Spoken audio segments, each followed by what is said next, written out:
Patuloy pa ring umiiral ang southwest monsoon na nagpapaulan sa western section ng northern at central Luzon. Para naman sa nalalabing bahagi ng bansa, aasahan ang localized thunderstorm na nagdadala ng mga pag-ulan sa hapon at gabi. Ang ulat panahon sa report. Sa weather bulletin mula sa Pag-asa, makikita sa ating iWeather Center, patuloy na umiiral ang southwest monsoon na nakakaapekto na lamang sa western section ng northern at central Luzon.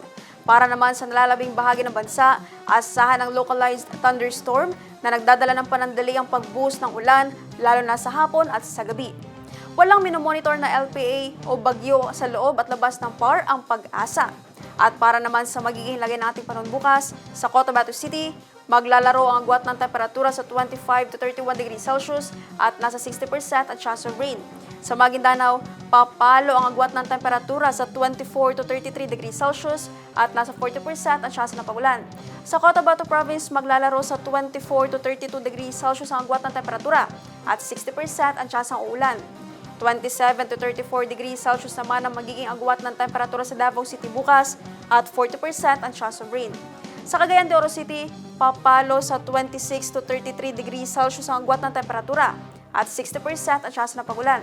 26 to 34 degrees Celsius naman ang inaasang magiging agwat ng temperatura sa Zamboanga City bukas at 40% ang chance ng uulan.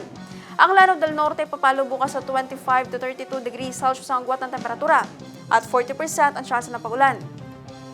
Habang sa Lanao del Sur naman ay makakaranas ng 21 to 28 degrees Celsius ang agwat ng temperatura at 100% ang chance of rain.